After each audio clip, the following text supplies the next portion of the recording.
TV one के निहायत दिलचस्प ड्रामों और एंटरटेनमेंट से भरपूर शोज किसी भी वक्त देखने के लिए हमारी वेबसाइट विजिट करें या हमारे यूट्यूब चैनल को सब्सक्राइब करें और बेल आइकॉन पर क्लिक करें।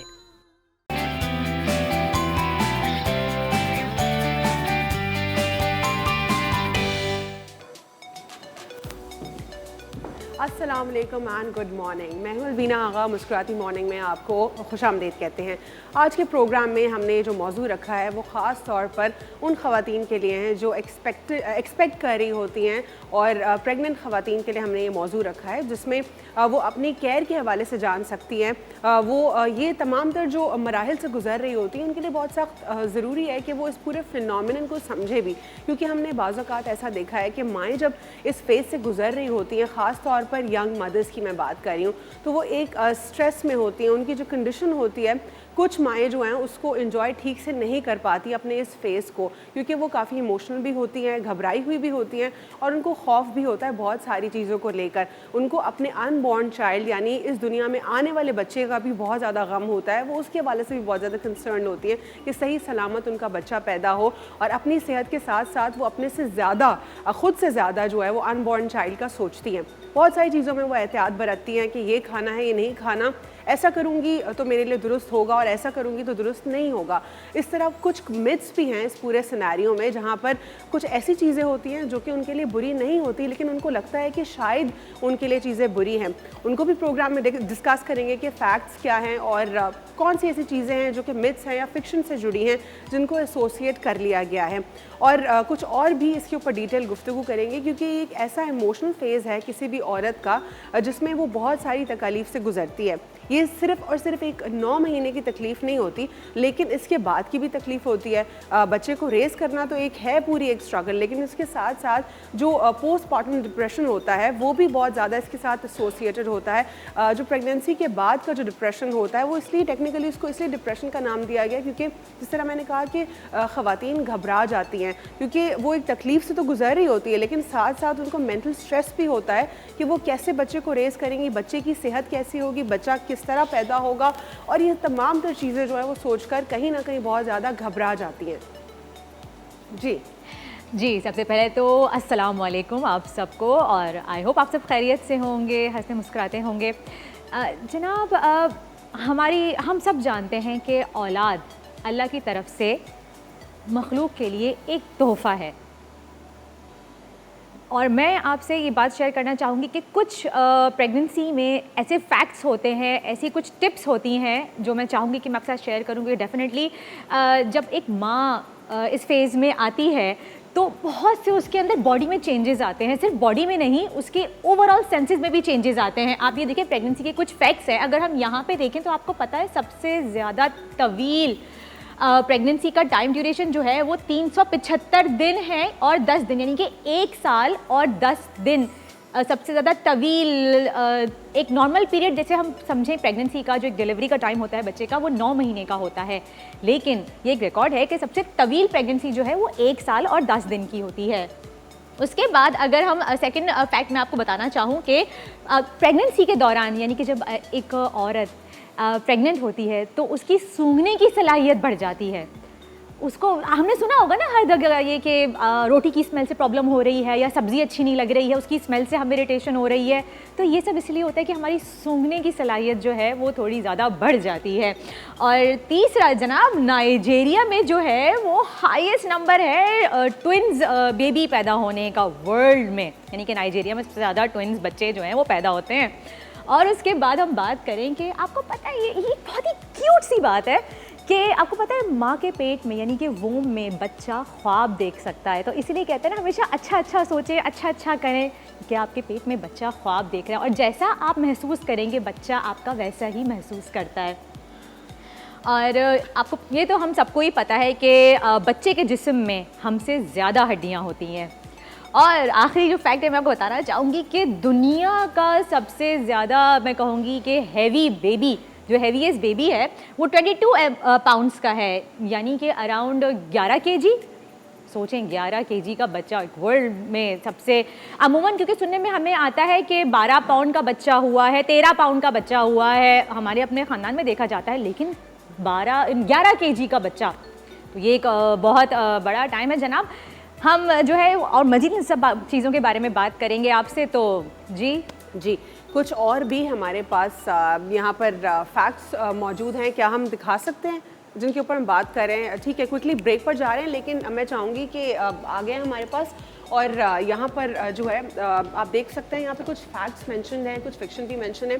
क्विकली अगर मैं इसको समराइज़ कर दूँ तो जिस तरह कैफ़ीन के हवाले से इसमें मेंशन है कि ले सकती है, लेकिन अगर आप इसको रिसर्च करें 200 mg से ज़्यादा नहीं होनी चाहिए, क्योंकि आप केयर कर रहे होते हैं अपनी, आपके साथ साथ आपका बेबी भी एसोसिएटेड होता है। साथ ही साथ इसमें एक्सरे के हवाले से भी मेंशन है।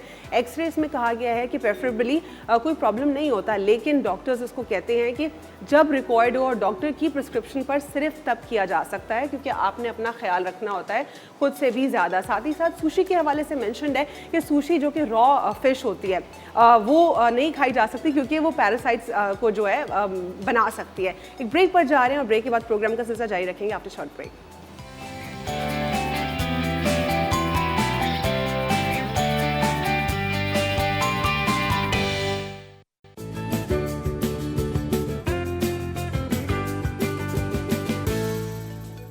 Welcome back after the break. आप देख रहे हैं मुस्कुराती morning and once again good morning जनाब। इस वक्त हुआ है फिट रहें स्मार्ट लगें, और जनाब फिट रहें स्मार्ट लगें में आज हम बात करेंगे प्रेगनेंसी पे, यानी कि पोस्ट प्रेगनेंसी और प्रेगनेंसी के दौरान या प्रेगनेंसी से पहले आप किस तरह का वर्कआउट कर सकते हैं। बहुत से मिथ्स भी हैं इसमें शामिल। तो हमारे साथ मौजूद है हमारी आज की फिटनेस ट्रेनर साइमा इरफान। तो आइए चल के उनसे कुछ करते हैं सवालात। अस्सलाम वालेकुम। वालेकुम अस्सलाम। कैसी हैं साइमा? बिल्कुल ठीक, फिट वेरी गुड। साइमा, जैसे आपको पता है कि आज का हमारा टॉपिक है, हम प्रेगनेंसी के ऊपर कर रहे हैं। उन ख़वातीन की हेल्प करना चाह रहे हैं जो आफ्टर डिलीवरी परेशान होती हैं अपने वज़न को लेके, और कहीं सुनने में ये भी आता है कि ड्यूरिंग प्रेगनेंसी अगर आप वर्कआउट करें तो इससे डिलीवरी में कॉम्प्लिकेशंस नहीं होती, लेकिन कहीं ना कहीं कुछ लोग ये भी कहते हैं कि अगर आप ड्यूरिंग प्रेगनेंसी वर्कआउट करें तो डिलीवरी में कॉम्प्लिकेशंस आ जाती हैं। तो आप मुझे बताइए कि इसमें सही क्या है? सबसे पहले तो ये बता दूं कि जो ख़वातीन समझती हैं ना प्रेगनेंसी को एक अपने ऊपर सवार कर लेती हैं कि हमें ये नहीं करना, या बड़े हमारे कहते हैं, मिथ्स भी हैं, लेकिन ये है कि इसको एक ब्लेसिंग समझें। ठीक है, औरत कंप्लीट होती है जब प्रेग्नेंट होती है, उसके बाद बेबी आता है, तो वो एक खुशी जो वो अल्लाह की तरफ से एक इनाम समझो है औरत के लिए कि उसके पाँव के नीचे अल्लाह ताला जन्नत रख ली, तोहफा है। तो ये बहुत बड़ी ब्लेसिंग है औरतों के लिए, और बेचारे उनसे पूछे जिनके बच्चे नहीं होते हैं, उनके लिए तो समझो वो सोच भी नहीं सकते। उनकी जो अल्लाह सबको दे साहिब औलाद करे।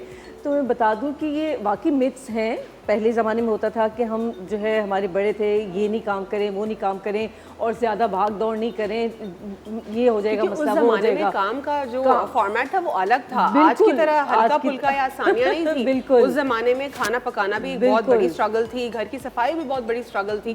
आजकल बहुत आसानियां बन गई, वैक्यूम क्लीनर्स नहीं थे पहले कोई मासियां नहीं थी, मासियां नहीं थी जी। तो ये है कि सबसे पहले तो मैं ये बता दूं कि देखिए, आप नॉर्मल लाइफ जैसे अपनी शादी के बाद गुजारते हैं या शादी से पहले गुजारते हैं, बिल्कुल वैसे ही गुजारें, कोई इसमें नहीं है। हाँ, कई लोगों को होती है कॉम्प्लिकेशंस, वो इसलिए होती हैं कि वो इनकी इम्यूनिटी जो है बहुत लो होती है, जो अपनी डाइट का शादी से पहले ख्याल नहीं रखते, और इसीलिए कहते हैं कि बच्ची जब पैदा होती है उसके बाद जैसे वो बड़ी होती है, माँ को उसी वक्त उसकी तरबियत के साथ साथ उसकी डाइट का ख्याल रखना चाहिए। सही, तब क्योंकि ये एक प्रोसेस है अल्लाह की तरफ से कि क्योंकि उसने एक माँ बनना है, उसने एक दूसरे जिंदगी को जन्म देना है दूसरे जिस्म को, तो ये कि उस वक्त से ही वो डाइट का ख्याल रखें, उसको हेल्दी डाइट की तरफ लेके आएँ। जो बच्चियाँ, जो ख़वातीन अपनी हेल्दी डाइट नहीं रखती, उनके जो है प्रेगनेंसी में जो है ज़्यादा कॉम्प्लिकेशंस आती हैं। तो ये सबसे पहले ये है कि अपनी डाइट का ख्याल रखें, और उसके बाद वर्कआउट जो है ड्यूरिंग प्रेगनेंसी, जैसे आपने बताया कि वो करने से उनकी कॉम्प्लिकेशंस कम हो जाती हैं, बिल्कुल ठीक है। अच्छा, जिस तरह आपने बात की कि जो जिनकी डाइट बेहतर नहीं होती है उनके साथ कॉम्प्लिकेशंस होती है, लेकिन कुछ केसेस ऐसे होते हैं जिसमें ज़रूरी नहीं है कि उनकी डाइट की वजह से कॉम्प्लिकेशन हो रही है, कुछ मेडिकल कंडीशंस भी हो सकती हैं जिनकी वजह से उनके साथ ऐसे इश्यूज हो रहे हैं जो कॉमन नहीं है लेकिन उनके साथ हो रहे हैं। बिल्कुल, वो तो देखो रेयर केस होता है, लेकिन हम जनरली बात कर रहे हैं ना, वो बहुत कम केस होते हैं कि जो स्पेशल अलग सिनेरियो हाँ हो वो जाता है। दूसरा सिनेरियो वो हो जाता है। बिल्कुल लेकिन अलग ये हो कि जाता है। जनरल हम बात करें उसमें यही है कि जो है हम डाइट का ख्याल रखें, वो शुरू से ही बच्ची को इस साइड पे हम लेके आए कि हेल्दी डाइट खाएं। जैसे आजकल जंक फूड बच्चे बहुत खा रहे हैं, हमारे यंगस्टर जो हैं रातों को ज़्यादा खा रहे हैं, और ये कि रातों को जो है डील्स मंगवा रहे हैं और बहुत लो प्राइस में मिल जाती है, तो इसलिए वो रीच आसानी से हो सकती है। मिडनाइट क्रेविंग्स तो हो रही होती हैं। वो मतलब उसको जो है उस चीज़ को कम करें अपनी ज़िंदगी से, तो वहाँ से शुरू होता है। इसके बाद तो हम डाइट के बाद फिर ये कि एक्सरसाइज की तरफ आ जाती हैं। शादी के बाद जो है जाहिर सी बात है एक होता है प्रोसेस है, ये भी अल्लाह ताला की तरफ से। तो ये कि इस वक्त जब ये शुरू होने से पहले ही आप अपनी डाइट का बेहतर तरीके से ख्याल रखें, क्योंकि एक ये भी देखने में चीज़ आई है कि लोग ख़वातीन इतनी जल्दी प्रेग्नेंट नहीं होती हैं। हाँ, ये कॉम्प्लिकेशंस आती हैं कंसीव करने में प्रॉब्लम होती है, क्योंकि 4 साल लग जाते हैं। बात वही है, बात वही। एक तो बहुत सारी और रीजंस हो सकती हैं, लेकिन जो यंग बहुत यंग एज में होती है फर्टिलिटी क्योंकि हाई होती है, तो फिर वो जल्दी एक्सपेक्ट करती हैं। तो वो तो एक अच्छी बात है, लेकिन बात वही है कि देखिए हम जब डाइट का ख्याल नहीं रखेंगे ना, तो मेन चीज़ वही चीज़ आ जाती है कि जब हम जंक फूड ज़्यादा उस साइड पे आते हैं, तो हम हेल्दी डाइट नहीं होती, तो हमारी जो है वो उसमें कॉम्प्लिकेशंस आ जाती हैं, कंसीव करने में बहुत मुश्किल होती है। और ये ख़वातीन के लिए नहीं, और इवन मेल्स के लिए भी ये बहुत इशू है कि वो अगर ख़वातीन ठीक हैं, वो नॉर्मल हैं, लेकिन ये उनके साथ उनके लिए मसला हो जाता है। तो उस चीज़ को कम करने के लिए सबसे पहले तो अपनी डाइट का ख्याल रखें। उसके बाद अपनी रेगुलर जो रूटीन है उसमें डाइट के साथ साथ अपनी एक्सरसाइज को भी शामिल करें, ताकि उस टाइम पे आने तक जो है वो एक हेल्दी जो है आपकी बॉडी रहे और आप जो है एक हेल्दी बच्चे को जन्म दे सके। सही। साइमा, आफ्टर डिलीवरी हम ब्रेक के बाद बात करेंगे इस पर। चलें, मैं आपसे एक सवाल थ्रो कर देती हूँ, हम ब्रेक के बाद बात करेंगे उस पर आपसे कि आफ्टर प्रेगनेंसी वेट लॉस करने के लिए सब कोशिश करते हैं कि फ़ौरन हमारा वेट लॉस हो जाए, लेकिन सी सेक्शन वगैरह भी होता है जिसकी वजह से उनको अवॉइड करना पड़ता है। तो कितने टाइम के बाद जो है वर्कआउट स्टार्ट कर सकते हैं, इसका मैं आपसे जवाब बिल्कुल लूँगी अभी। ठीक है, एक छोटा सा वक्फा लेंगे और वक्फे के बाद जानेंगे कि जो डिफरेंट सिनेरियोज होते हैं, नॉर्मल बर्थ होती है या सी सेक्शन होता है, दोनों की क्या जो है डिफरेंस दोनों में एज एन वर्कआउट के मामले में क्या होता है, किस तरीके से जब आपकी बर्थ होती है तो आपको कितना टाइम पीरियड देना चाहिए आपके वर्कआउट के लिए, और कौन कौन से वर्कआउट सेफेस्ट हैं, इसके ऊपर बात करेंगे आफ्टर शॉर्ट ब्रेक।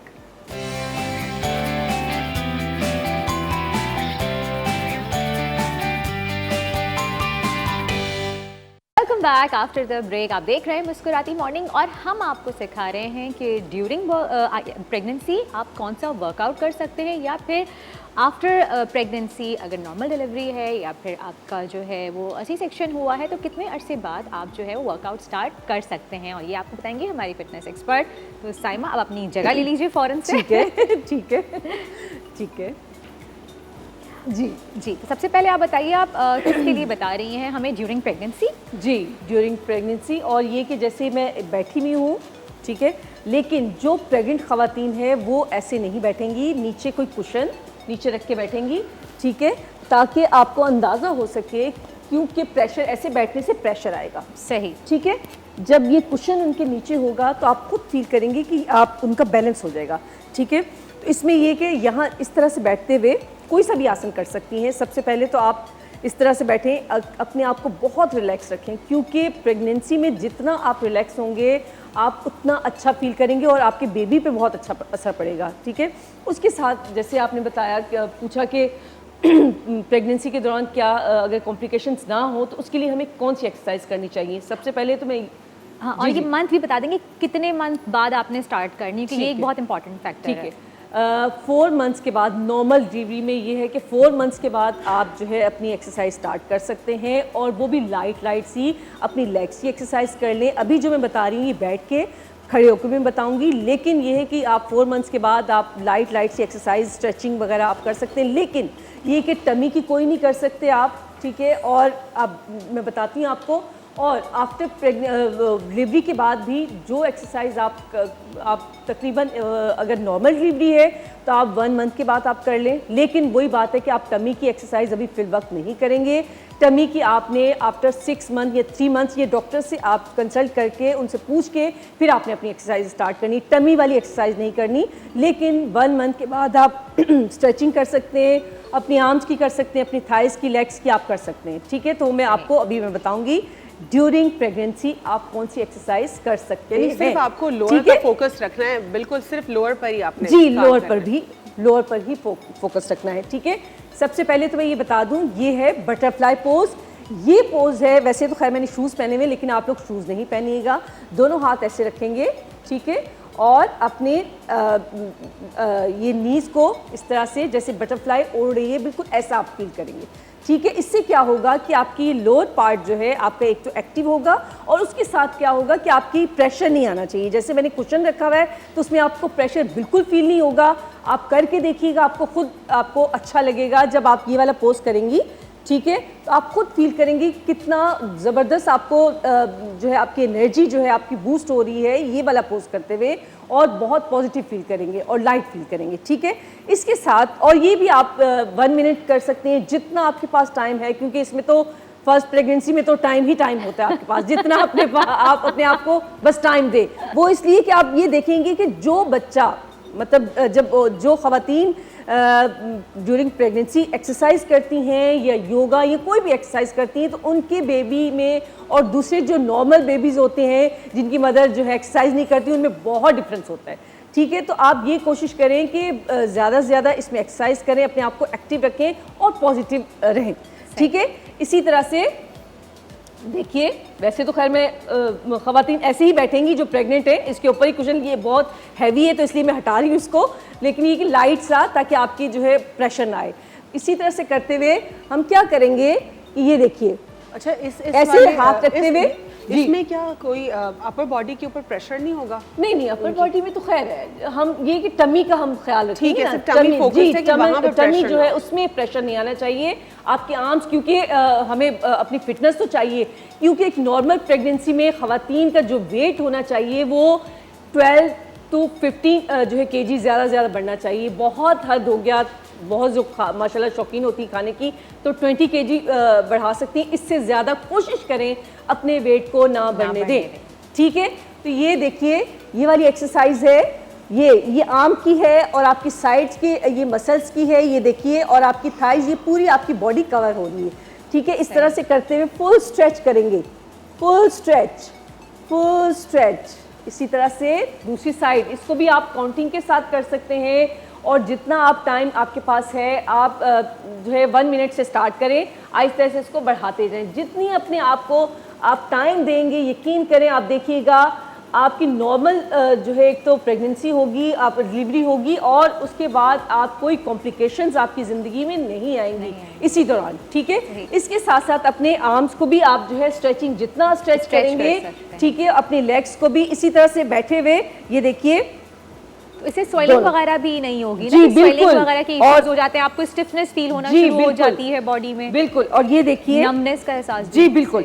अब ये देखिए, यहाँ पे ये इस तरह से रखेंगे कुशन, ठीक है, ताकि वो प्रेशर ना आए टमी में। ठीक है, तो दोनों हाथ करते हुए जितना आपके हाथ जाते हैं, जरूरी नहीं कि आपका टच हो आपका फीट के साथ, ठीक है, जहाँ तक आपका हाथ जाए आप लेके जाइए। तो इससे क्या होगा कि आपकी बैक, आपकी जो है आपकी आर्म्स, आपकी थाइस, आपकी लेग्स की जो है पूरी फुल बॉडी एक्सरसाइज होगी। ठीक है, इसी तरह से दूसरी साइड भी ऐसी करेंगे। सही। ठीक है, तो ये नॉर्मल प्रेगनेंसी के लिए ये एक्सरसाइज ऐसी है कि सब कर सकती हैं, आसानी से कर सकते हैं। आसानी से कर अपने सकती जिस्म हैं। पे आप जोर ना दीजिए कि हमें बिल्कुल। टच करना है या हम इतना कम बिल्कुल, क्यों कर रहे हैं, बिल्कुल। जितना आसानी से आप कर सकती हैं आप कीजिए। अगर आप बिल्कुल। थकन महसूस कर रहे हैं तो बराए मेहरबानी वही रुक जाएं, जबरदस्ती बिल्कुल। ना करें अपनी बॉडी के बिल्कुल। साथ ना। अच्छा, resist ना हो। ड्यूरेशन भी बता दीजिए कि कितना ड्यूरेशन होना चाहिए? मैं वही कह रही हूँ कि जितना आपके पास टाइम है, ज़्यादा से ज़्यादा अपने आप को टाइम दे। आप जो है 1 मिनट से स्टार्ट करें, 2 मिनट्स ले जाएं, 3 मिनट्स ले जाएं, 5 मिनट्स ले जाएं, जितना आपके पास टाइम है आप अपने आप को टाइम दें। ठीक है, एक छोटा सा ठीक है? ब्रेक लेंगे, ब्रेक के बाद सिलसिला जारी रखेंगे आफ्टर शॉर्ट ब्रेक।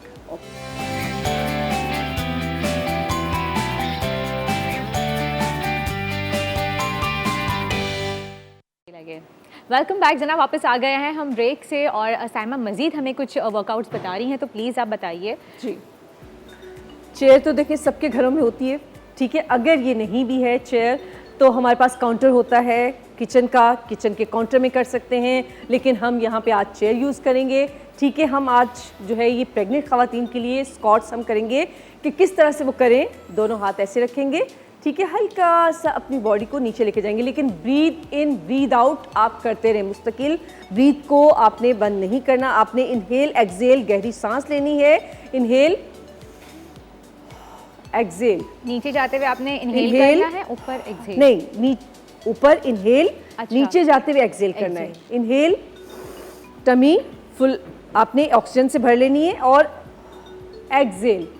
इससे क्या होगा, आप थकेंगे नहीं, आपको जल्दी आप जो है आपकी बॉडी एग्जॉस्ट नहीं होगी, और आप देखिएगा आपकी आहिस्ता आहिस्ता आपकी जो है आप कितना अपने आप को एक्टिव फील करेंगे। इससे क्या होगा कि एक तो आपकी बॉडी, आपके मसल जो है वो बहुत स्ट्रॉन्ग होंगे, एक्टिव होंगे, और काफ़ी आपकी आपको खुद फील होगा कि आपके मसल जो है वो काफ़ी अच्छे जो है वो डेवलप हो रहे हैं, टोन हो रही है आपकी बॉडी। ठीक है, क्योंकि ये कौन से मंथ में करना चाहिए? ये आप जो है 4 मंथ्स के बाद आप कर सकते हैं, 4 मंथ्स के बाद कर सकते हैं, अगर किसी को कॉम्प्लिकेशंस नहीं है तो।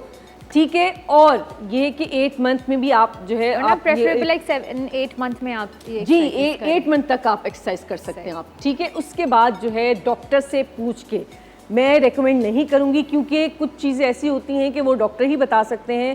ठीक है, तो ये कि आप ये वाला पोज करें, इसके साथ साथ आप जो है ये लेग्स की कर सकते हैं। ये देखिए लेग्स की, ये देखिए।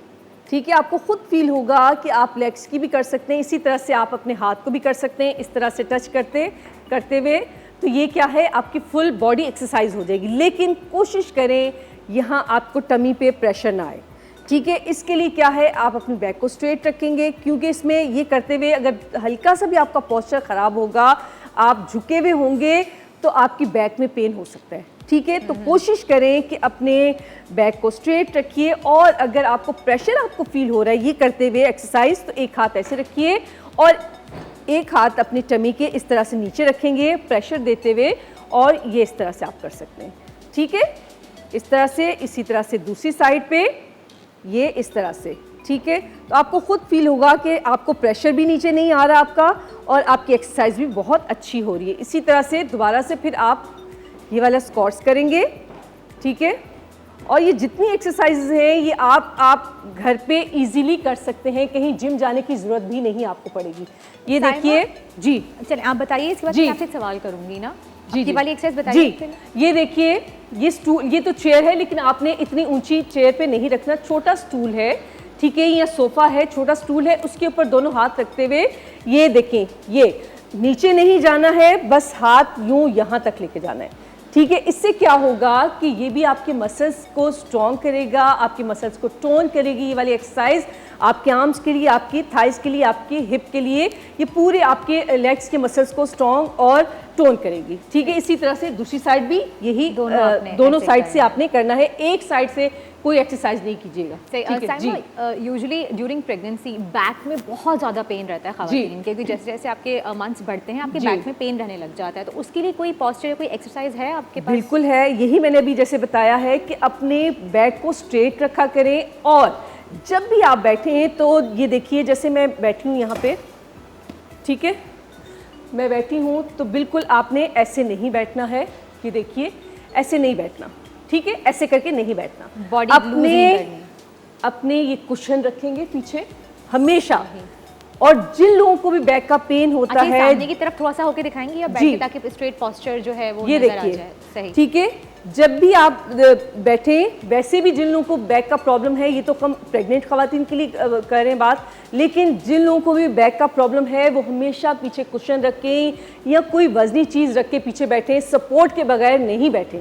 ठीक है, तो कभी भी आपके पेन नहीं होगा, और आपकी बैक जब स्ट्रेट होती है तो कभी भी आपको बैक में पेन नहीं होता। इसी तरह से ये करते हुए आप जो है ये जो जैसे कह रही हैं बता के जो है इनके वो प्रेग्नेंट खवातीन को जो है बहुत ज़्यादा जो है एंड के दिनों में ख़ास तौर से उनको प्रॉब्लम्स हो जाती हैं, तो वो इसी तरह से बैठें और नीचे बैठने से अवॉइड करें। ठीक है, नीचे नहीं बैठें, आप जब भी बैठें सोफे पे या चेयर पे ख़ास तौर से, और बहुत सॉफ्ट सोफे पे भी नहीं बैठना।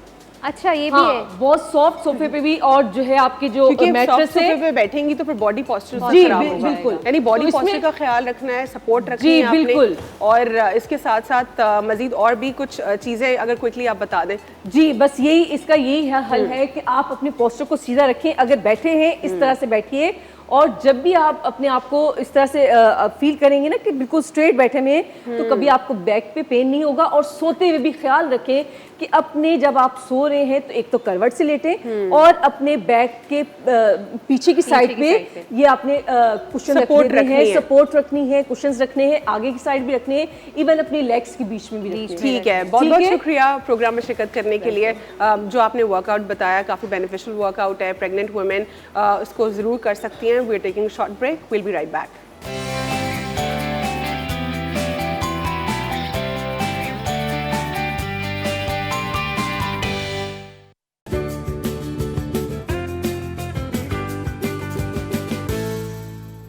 Welcome back after the break. और जनाब अब हमारे साथ मौजूद हैं हिकमत के बहुत ही जाने माने हमारे साथ हकीम साहब मौजूद हैं, जो हमें हर छोटी छोटी हमारी परेशानियों के नुस्खे दे सकते हैं। अगर हम जैसे हम बात करें, हम प्रेगनेंसी की बात कर रहे हैं, अगर वहाँ पे हम दवाइयाँ इस्तेमाल नहीं कर सकते तो हम हिकमत के ज़रिए हम अपनी इन प्रॉब्लम्स की, हम इन छोटी छोटी जो हमें एक इश्यूज़ का सामना करना पड़ता है ड्यूरिंग प्रेगनेंसी, उनमें हम ये मदद हिकमत की ले सकते हैं। तो आइए मिलकर वेलकम करते हैं हकीम रज़ा इलाही साहब को।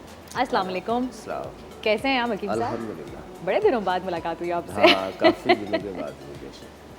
जी हकीम साहब, तो सबसे पहला जो सवाल जो एक बहुत ही बेसिक होता है, पहले बेसिक सवालों से जाएंगे। कुछ कंडीशन जो होती है एक माँ की, उस पर आप क्या सजेस्ट करते हैं कि कौन सी जड़ी बूटियों का इस्तेमाल वो कर सकती हैं जो कि उनके लिए बेनिफिशियल होगा? मैं ऐसे करता हूँ कि असल में ये है कि जड़ी बूटियाँ लेने में बाज़ लोगों को दिक्कत होती है, फिर लेने में तहफ़्फ़ुज़ात होते हैं, और हामला जो खातून होती है, जो प्रेगनेंट खातून होती है, वो वैसे भी तहफ़्फ़ुज़ात में रहती हैं बहुत ज़्यादा, अगर ख़ुसूसन पहली दफ़ा कंसीव किया हो तो मूड स्विंग्स भी बहुत हो रहे होते हैं ना उनको। तो उसमें हम ऐसा करते हैं कि मैं कुछ इस तरह की चीज़ें बता देता हूँ जो आम लोग, जो हमें पाकिस्तान से बाहर देखने वाले वो भी बना सकते हैं, जो गांव देहात में देखने वाले वो भी कर सकते हैं। तो एक तो ऐसा है कि फर्स्ट जो मंथ में या स्टार्ट में फ़र्ज़ करें कि अगर पहली बार कंसीव हुआ है तो उसमें फिर 2-3 तरह के मसाइल पैदा होते हैं।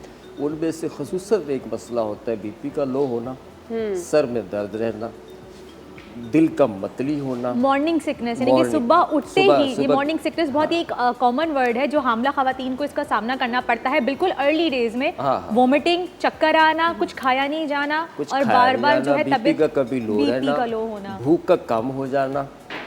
यही जो अलामत है ये आगे जाके 7वें और 8वें माह में HB लेवल को डाउन करती है। अच्छा। क्योंकि जब खुराक कम हो जाती है ना, तो अब इसके लिए जो बेहतरीन चीज़ है वो तो मैं आपको बताऊंगा कि वो आप घर में ही आपकी होती है। अमूमन इस में फितरी तौर पे एक अमल है, वो ये कि खटाई खाने को जी चाहता है। ये कुदरती तौर पे एक चीज़ है कि आपका जो मैदा है वो इस तरह के एंजाइम्स पैदा करना चाहता है जिसके लिए उसे खट्टी चीज़ों की मदद चाहिए।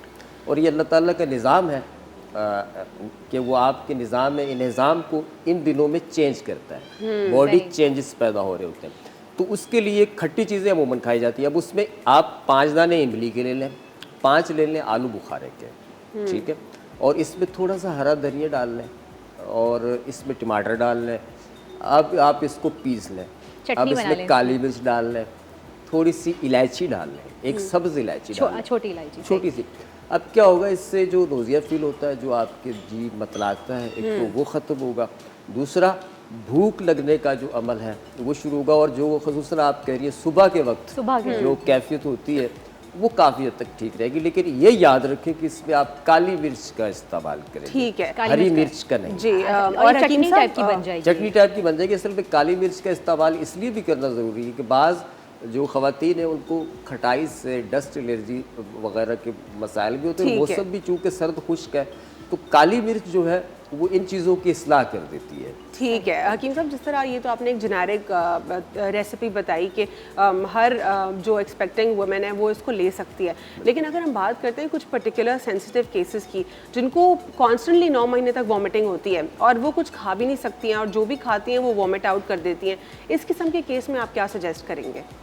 ये मैं इसके लिए एक रेसिपी है जो कि मखसूस है इसके हवाले से, वो मैं ब्रेक के बाद जब हम रेसिपी की तरफ आएंगे। अच्छा, वो इसी किस्म के केसेस के लिए बिल्कुल वो आपके बिल्कुल इसी सवाल का जवाब जो है वो प्रैक्टिकली तौर पे देंगे। दूसरा ये है कि इसमें खसूसी तौर पे एक बड़ा अमल दखल होता है। वो एक ये होता है कि जो हस्बैंड है, मियाँ हैं, उनकी तवज्जो की खुसूसी ज़रूरत होती है इन दिनों में।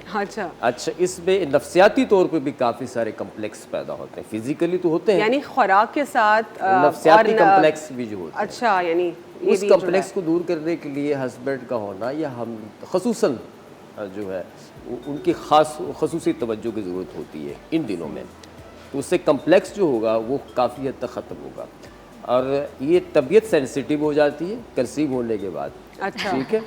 और तो इसी वजह से मॉर्निंग सिकनेस भी होती है थ्रू आउट द ईयर भी आपको। तो मियाँ को ये चाहिए कि वो जब बेगम कंसीव कर ले तो मियाँ को ये चाहिए कि बेगम के आसपास म्याऊं म्याऊं करता फिरे। ये तो एक अलग ये आपने हस्बैंड के लिए बताया है कि अच्छा हकीम साहब, यूजली जब आप हमल के दौरान, मैंने पहले भी बात की थी कि कमर में दर्द अक्सर रहता है, कुछ लोगों के शुरू में भी रहता है, जब अर्ली डेज होते हैं बैक में बहुत पेन रहता है, लेकिन अनफॉर्चुनेटली हम कोई मेडिसिन नहीं ले सकते, और बाद में भी रहता है। तो इसके लिए कोई आपके पास नुस्खा है जो आप कहें कि अगर आप ये हाँक लें कोई इस तरह की कोई चीज़ तो आपको आराम मिलेगा? देखिए, 7वें माह से 9वें माह तक दर्द कमर में रहना एक साइन होता है। ये रहेगा। किस चीज़ का? नॉर्मली नॉर्मल है, नॉर्मली ये रहेगा, ये अमूमन होता है। सही, ठीक है। उसके बाद दर्द की शिद्दत नहीं होती लेकिन दर्द महसूस होना शुरू हो जाता है। ठीक है। उसकी वजह ये कि हावले के जो जिस्म है उसमें खिंचाव पैदा होता है, तनाव पैदा होता है। तो उसका जो लोड है वो कमर के जो मोहरे होते हैं L4, L5, L3, L6, इन पे C1, C2, C3, ये जो खसूसन गर्दन के पीछे वाले मोहरे हैं और नीचे वाले कमर वाले मोहरे, इन पे एक खिंचाव की कैफियत पैदा होती है, वज़न की कैफियत पैदा होती है, वज़न की वजह से होती है। उसमें बाकी जो है पहले मत से अगर दर्द होना शुरू हो जाए तो ये अच्छा नहीं है इसमें, क्योंकि मिसकैरेज होने के भी खतरात होते हैं। अच्छा, अगर अर्ली मंथ्स में आपको जो हाँ, है अर्ली मंथ्स में अगर आपको कमर का दर्द शुरू हो जाता है और ये दर्द चलते चलते आपकी किडनी के, ठीक है हकीम साहब, फर्स्ट ट्राइमेस्टर में नहीं होना चाहिए कमर का दर्द, ये एक ख़राब इंडिकेशन है। एक छोटा सा ब्रेक लेंगे, ब्रेक के बाद हकीम साहब से बात करेंगे कि जो कॉम्प्लिकेटेड केसेस होते हैं प्रेग्नेंट वुमेन के, जिसमें उनको पूरे 9 महीने जो है थ्रू आउट 9 मंथ्स उनको वॉमिटिंग फील होती है, वो कुछ खा नहीं सकती और उनको कुछ भी डाइजेस्ट नहीं हो रहा होता, तो वो क्या करें, उससे जो इनका ये मामला है वो रिजॉल्व हो आफ्टर शॉर्ट ब्रेक।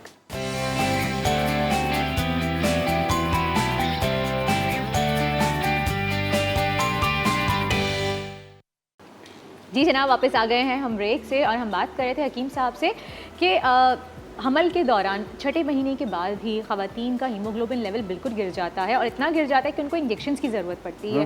तो हिकमत में ऐसी कोई दवा आपके पास है या कोई ऐसी जड़ी बूटी है जिससे अगर हम इस्तेमाल करें तो हमारा हीमोग्लोबिन नेचुरली तौर पे जो है वो बहाल हो जाए? जी जी, देखिए इसमें एक तो ये कि नेचुरली जो आयरन है वो ज़्यादा अच्छा रहता है, क्योंकि डिलीवरी के बाद जो है अमूमन ख़वातीन को पता है आपको जोड़ों में दर्द की शिकायत पैदा हो जाती है। उसकी बुनियादी वजह यही है कि वो आयरन कम्बिनेशन जो होता है वो मसनूई तौर पे देना पड़ता है उनको। हेमोग्लोबिन गिरने के बाद ख़ुसूसन जो है एक मखसूस कम्बिनेशन होता है मल्टीनेशनल कंपनीज़ का, वो एक इंजेक्शन लगता है, उससे 1% ब्लड बढ़ जाएगा। अगर 8 पे है तो 9 हो जाएगा, 2 लगेंगे तो 10 पे चला जाएगा, है ना। यानी हो जाता है आपका रिजल्ट उस वक्त, प्राइमरीली उस वक्त आपका हल हो जाता है, लेकिन बाद में फिर कॉन्सिक्वेंसेस क्या आते हैं ये भी बता दें। जो है वो ज़रा तहफ़्फ़ुज़ात रहते हैं, मसाइल मतलब होता क्या है फिर उसके बाद? तो अब ये है कि अगर आपका 6 मंथ के बाद से हेमोग्लोबिन को आप चाहते हैं कि आपका 13.5-14 पे रहे नॉर्मली तौर पे, तो फिर आप समझ लें कि आपको अभी इस वेदर में अनार है, इस वेदर में अनार बेहतरीन चीज़ है। अनार सबसे बेस्ट जो है वो सोर्स है आयरन का ना। आयरन का। अब मसला एक और है कि प्रेग्नेंट ख़वातीन को खांसी होना ख़तरनाक होता है। हाँ, अच्छा, उसमें बहुत तकलीफ होती है। सही, बहुत तकलीफ होती है, खुसूसन किडनी को जो है वो खिंचाव पैदा करती है। अच्छा, खांसी नहीं होनी चाहिए। तो फिर जो खट्टी चीज़ें अगर वो खाएंगी वॉमिटिंग के लिए, या फिर अगर कुछ ज़्यादा ऐसा फ्रूट भी खा लिया, तो फिर क्या करें वो? हाँ, मैं अब इसीलिए बता रहा हूँ कि खांसी का तहफ़्फ़ुज़ात जो है, ये खांसी की भी मैं बताता हूँ। एक और चीज़ आ गई अनार को सामने रखते हुए कि अनार जो है, बाज़ को अगर खांसी लगी हुई तो अनार को कैसे खा सकते हैं। अनार को खाने का तरीका ये कि आप अनार के दाने निकाल लें 50-100 ग्राम के करीब, उसमें थोड़ा सा सौंठ का पाउडर डालें, खुश्क जिंजर का। सही, अच्छा, खुश्क जिंजर का पाउडर डालें, थोड़ी सी काली मिर्च डालें उस पर। अच्छा। और आप इस तरह से इस्तेमाल करेंगे तो आपके लंग्स पे, फेफड़ों पे, ENT निज़ाम जो आपका नज़ला ज़ुकाम इस चीज़ पे वो उसके रिजॉल्व हो असरात जाएगा। नहीं होंगे। एक चीज़ तो ये इसके होगी। साथ नहीं होंगे। इसके साथ नहीं होंगे। दूसरी चीज़ ये कि आप खांसी अगर आपको है तो फिर आप ले लें सौंफ और मुलेठी। मुलायठी और और सौंफ। सौंफ कितना लेना है ये? आप फ़र्ज़ करें कि 10 ग्राम सौंफ ले लिया आपने, 10 ग्राम मुलेठी ले ली, 10 ग्राम इसमें डाल लें खसखस, ठीक। जैसे खसखस यानी कहते हैं। हम वजन तीनों चीजें आपने हम ले ली, वज़न तीनों मुलायठी, चीज़ें। सौंफ और खसखस। खसखस। इन तीनों को पीस के मोटा मोटा सा रख लें। अब आप करें ये कि एक जो टेबल स्पून होता है वो लिया आपने, 1.5 कप पानी में डाला, इसको 2-3 दफ़ा पकाएं। जब जोश 1 दिया। कप के करीब रह जाए तो इसको आप छान के इसमें चीनी वगैरह मिला के इसको पी लें। तो इससे क्या होगा, जो खांसी है वो आपकी ठीक होना शुरू हो जाएगी। जी ठीक है। ठीक। हकीम साहब, जिस तरह ब्रेक में हम बात कर रहे थे, आप हीमोग्लोबिन के हवाले से बात कर रहे थे कि बहुत ज़्यादा डिक्रीज़ हो जाता है प्रेग्नेंट वुमेन का, वो फिर ऑल्टरनेट की तरफ जा रही होती हैं कि उसको कैसे फिक्स करें। ऑब्वियसली मेडिसिन के ज़रिए इंजेक्शंस लगवाना वो उस वक्त तो टेम्परेली रिजॉल्व हो जाता है, लेकिन बाद में आप बता रहे थे कुछ इशूज़ होते हैं सिवियर। वो कौन कौन से इशूज़ हो सकते हाँ, हैं? बाद में इश्यूज जो होते हैं उसमें सबको नहीं होते, लेकिन 50% ख़वातीन को ये इश्यूज हो जाते हैं जिनका जो मिजाज है वो ज़रा बलगमी हो। और अच्छा। हाँ, बलगमी मिजाज बलगमी यानी? से मुराद है जिन लोगों को अक्सर नज़ला ज़ुकाम रहता है। अच्छा। है ना। ठीक। तो उन लोगों का ज़रा मिजाज जो होता है वो बलगमी होता है, या तिब में कहते हैं दायमी नज़ला, है ना। जिनको ये शिकायत होती है उनको ये अलामतें पैदा हो जाती हैं। तो क्या अलामतें, अलामतों को आप आइडेंटिफाई अलामतों में करेंगे? जोड़ों का दर्द होना, जी। हाथ पाँव का सुन होना, अच्छा। और उसके साथ साथ आर्थराइटिस का पैदा होना। RA फ्रैक्चर एक टेस्ट होता है वो ब्लड के अंदर, उसका बढ़ जाना, इन्फेक्शन का हो जाना, जैसे ESR कहा जाता है। तो इस तरह की अलामतें पैदा होती हैं अगर आयरन कम्बिनेशन ज़्यादा इस्तेमाल किए जाए। ठीक है। हकीम तो अमूमन जो अच्छी गायनाकोलॉजिस्ट है जी। वो ये करती है कि 8वें मंथ में जब विजिट कर रही होती है वो पेशेंट को वो कवर रखती हैं, डाइट के हवाले से भी वैसे भी। जी। अब तो मसला ये हकीम कुछ साहब, जिस पेशेंट तरह आप- खुद बेहतियाती जी। कर रहा होता है, हाँ, अक्सर ऐसा होता है कि मुआलिज दवाइयाँ जो देते हैं वो खाते कहने नहीं के हैं। मुताबिक पूरी तरह से अमल नहीं कर रहा होता, या वो सारे का सारा इन्हिसार उस पे मल्टीविटामिन पे या उन चीज़ों जहाँ पे आप कर लेता है। हकीम साहब आपने बात की आयरन के लिए सप्लीमेंट्स की या इंजेक्शंस की, तो वहाँ पर क्योंकि यही एक हल अमूमन दिखता है हमारे मुल्क में या पूरी दुनिया में कि वो जाते हैं मेडिसिन की तरफ, लेकिन चाइना की अगर हम पर्टिकुलरली बात करें वो ऑल्टरनेट मेडिसिन पर काम करते हैं। और जिस तरह हमारे पास हिकमत बहुत ज़्यादा जो है लोग इसकी तरफ रुझान उनका ज़्यादा था, लेकिन अब चाइना सिर्फ ऐसा है कि ऑल्टरनेट मेडिसिन प्रैक्टिस कर रहा है, और वो देखें कितने ज़्यादा वो आगे प्रोग्रेसिव हैं अभी भी। हाँ, देखिए हमारे यहाँ माशाल्लाह से अब से नहीं, जी, मेरा ख्याल है कुछ 100 लेकिन साल हकीम साहब डिक्लाइन पर जा चुके हैं ना हम लोग। हमारा पहले हिकमत बहुत ऊपर था, लेकिन अब देखें अब हम लोग हिकमत की तरफ इतना नहीं है। नहीं जी, अल्हम्दुलिल्लाह हमारी जो अभी हम जो एक्सपोर्ट में अवार्ड लेते हैं हर साल, उसमें हमारी एक फार्मा है, हमें फ़ख्र है उस पर, पाकिस्तान की, और कराची में है। अच्छा उसकी मेडिसिन पाकिस्तान में नहीं बिकती जितनी कि ऑस्ट्रेलिया में जाती है। अच्छा, ज़बरदस्त। मैं समझ गई आप किसकी बात कर रहे हो। वाकई ये बहुत ज़्यादा इसका हाँ, और रुझान दूसरी दोबारा से बात ये वापस कि आ गया है। इस हवाले से जिस हवाले से हम अभी टॉपिक पे बात कर रहे हैं, इस टॉपिक के हवाले से 4 फार्मूले मार्केट में मौजूद हैं। अच्छा, कितने? करंटली हैं इस वक्त? 4 फार्मूले मार्केट में मौजूद है और अब से नहीं है। अच्छा, इनको भी समझ लें कि बहुत अरसा हो अरसा गया दराज हो जो मार्केट में पेटेंट शक्ल में बिक रहे हैं। अब वो क्या है, उसमें मैं ब्रांड के नाम नहीं लेता, लेकिन तिब्बी फार्माकोपिया के फार्मूलेशन है, उसमें शरबत फौलाद है, अच्छे ब्रांड का, आयरन के किसी भी लिए। अच्छे ब्रांड का जी। है, वो आप इस्तेमाल करें, और उसके ऊपर लिखा हुआ है। ठीक है। हकीम साहब, अब हम चाहेंगे कि ब्रेक लें। ब्रेक के बाद आप हमें सिखाएं कि प्रेग्नेंट वुमेन को क्या खाना चाहिए, वो कौन सी ऐसी चीज़ आप बना के बताएंगे कि वो उसको हाँ, और कंज्यूम कर सकती है एक उनके चीज़ लिए। मैं खुसूसन बताऊंगा, जो जिन लोगों के यहाँ जिन खवातीन को मिसकैरेज हो जाता है या बार बार हो जाता है, जी जी, मिस कैरेज के ऊपर भी पर्टिकुलरली हमने एक बात चीज़ करनी है, तो मिस एक छोटा सा वक्फा लेंगे। वक्फे के बाद प्रोग्राम का सिलसिला जारी रखेंगे आफ्टर शॉर्ट ब्रेक।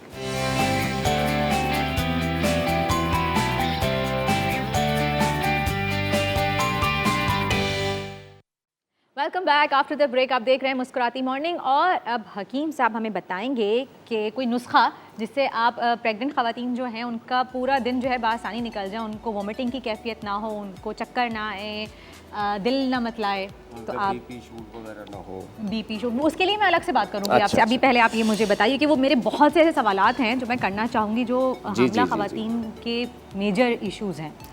जी। ठीक है जी। अब इसमें मसला ये है कि इसमें 3-4 तरह के जो इब्तदाई कम्प्लेक्स होते हैं जो पहले मंथ से 5वें या 6ठे मंथ तक जो चलते हैं, ख़ुसूसन वो उनके लिए कुछ चीज़ें मैं बता देता हूँ, कुछ आगे के लिए बता देता हूँ जो आसानी से बन जाए। ठीक है। जब आपको वोमिटिंग महसूस हो रही हो, बीपी लो हो रहा हो, साथ में चक्कर आ रहे हो, सर में दर्द हो, भूख कम लग रही हो और तबीयत में चिड़चिड़ापन हो, गुस्सा आ रहा हो बहुत ज़्यादा, तो ऐसी सूरत में आपने क्या करना है, आपने लेना है पुदीना और हरा धनिया, ये मिक्स कर लें 1 मुट्ठी के बराबर। हम वजन लेना है जितना पुदीना उतना हरा धनिया। हाँ, और 1 मुट्ठी के बराबर हो। ठीक है। अब इसमें आपने शामिल करनी है 1 चम्मच सौंफ।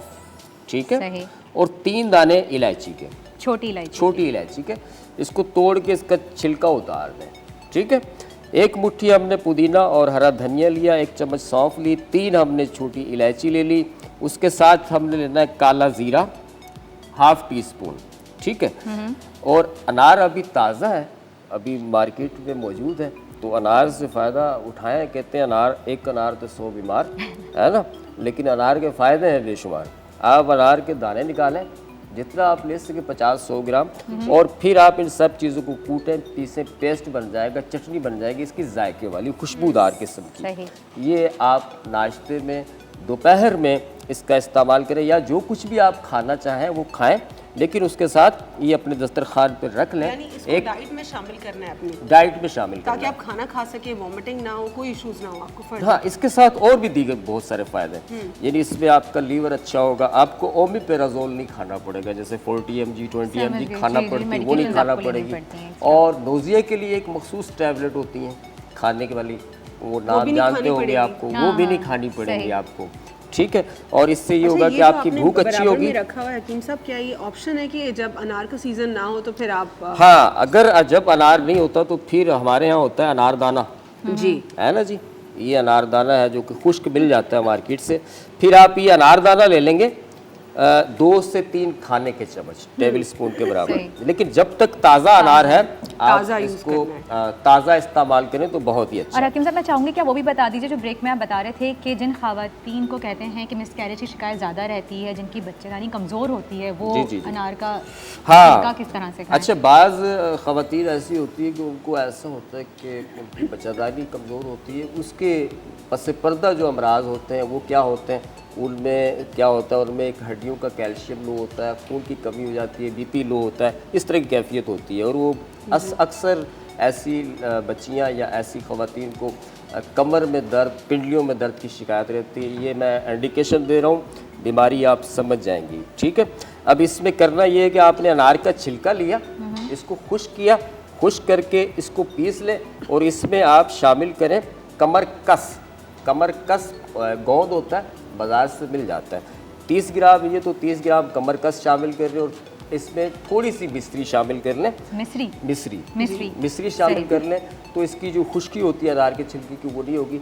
इसका 1/2 टीस्पून सुबह शाम लें, तो ये भी बच्चादानी और रहम को ताकत देता है, और मखसूस वो मर्ज़ जिसकी वजह से हड्डियों में, कमर में दर्द होता है, बाल जल्दी सफ़ेद हो जाते हैं, नज़र कमज़ोर हो जाती है, ऐसी जो मसाइल होते हैं उनके लिए बहुत का आप बता रहे हैं, क्या ये प्रेगनेंसी से पहले भी इस्तेमाल कर सकती है, जो मैंने अलामात बताई। जी, क्या मतलब यानी बाद में भी कर सकते अच्छा हैं। हकीम साहब, ड्यूरिंग प्रेगनेंसी अक्सर और बेशतर देखा जाता है कि बीपी शूट कर जाता है, हाँ, तो उसमें आप क्या इस्तेमाल करें?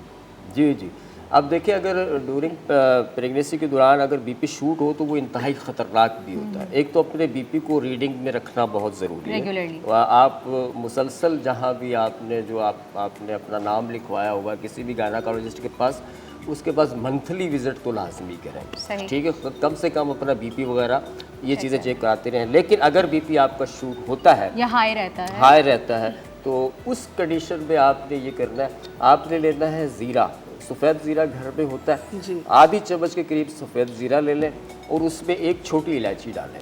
ठीक है।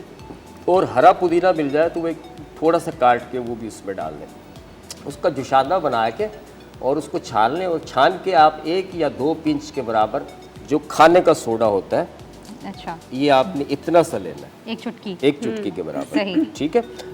ये किसी भी तरह का नुकसान नहीं देगा, और फौरी तौर पे आपका जो बीपी है वो नॉर्मल होगा, लेकिन अपने मुआलिज से आपने राब्ते में ज़रूर रहना है। और एक और चीज़ बता दीजिए कि शुगर भी ख़वातीन का जो है इस दौरान शुगर लेवल भी बढ़ जाता है अमूमन ये होता है, और ये तकरीबन 8वें मंथ में 7वें 8वें मंथ में ये प्रॉब्लम शुरू बहुत ज़्यादा रहता है, और उससे आपके फिर दीगर मसाइल का भी सामना करना पड़ता है। तो इसमें एक चीज़ होती है, बाजार से मिलती है चाकसू बीज होते हैं। चाकसू, हाँ, चाकसू काले से बीज होते हैं, बरसात से मिल जाते हैं, सस्ते होते हैं। आपने जैसे फ़र्ज़ करें कि 100 ग्राम चाकसू ले लिया, उनको हल्का हल्का सा कूटें, वो मसूर की दाल की तरह होते हैं, उसका छिलका उतर जाएगा, अंदर से वो वाइट सी निकल आएंगे।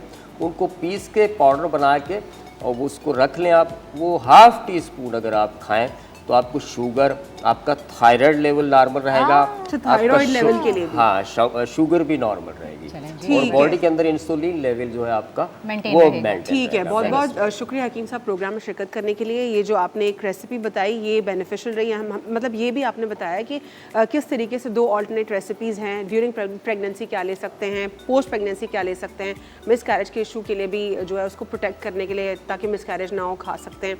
बहुत सारी इन्फॉर्मेटिव बातें आपने बताई, बहुत बहुत शुक्रिया प्रोग्राम में शिरकत करने के लिए। छोटा सा वक्फा लेंगे, प्रोग्राम का सिलसिला जारी है।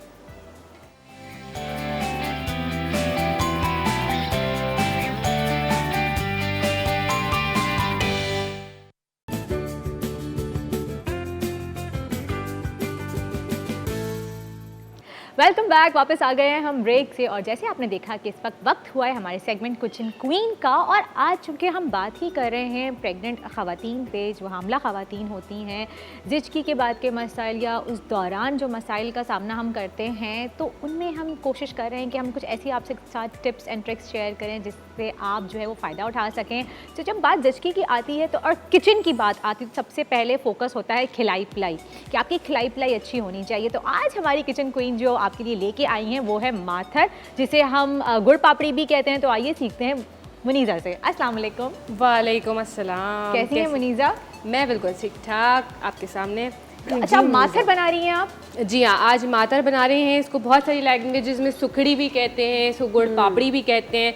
वो बात है, हर ज़बान की अपनी खूबसूरती है, वो अपनी ज़बान में उस चीज़ को, यानी इसके मल्टीपल नाम हैं, मल्टीपल नेम्स हैं, बिल्कुल ऐसा ही है। तो वही बना रहे हैं आज आप लोगों के लिए। ये बहुत हेल्थ के पॉइंट ऑफ व्यू से बहुत अच्छी होती है, प्रेग्नेंट लेडीज़ के लिए भी बहुत अच्छी है, आफ्टर डिलीवरी के लिए भी बहुत अच्छी है, और इसके साथ साथ ये हमारी सर्दियों की सौगात भी है। आप ऐसे भी बना के खा सकते हैं, कोई वो नहीं है इसमें बैद। आप एवरी ईयर मेरी, क्योंकि मदर इन लॉ जो है वो मेमन है, तो मैंने उनसे सीखी है और वो बहुत मज़े की बनाती हैं, तो मैं हर साल उनसे बनवाती हूँ, लेकिन आज आप लोगों के लिए मैं खुद बना रही हूँ। ठीक है मुनीज़ा, तो स्टार्ट प्रोसेस ज़रा बता दें कि कैसे स्टार्ट करना है, क्या करना है, क्या क्या चीज़ें रिक्वायर्ड हैं? जी, इसके लिए बहुत वही बात है कि जितना गुड़ डालेंगे उतना मीठा होगा।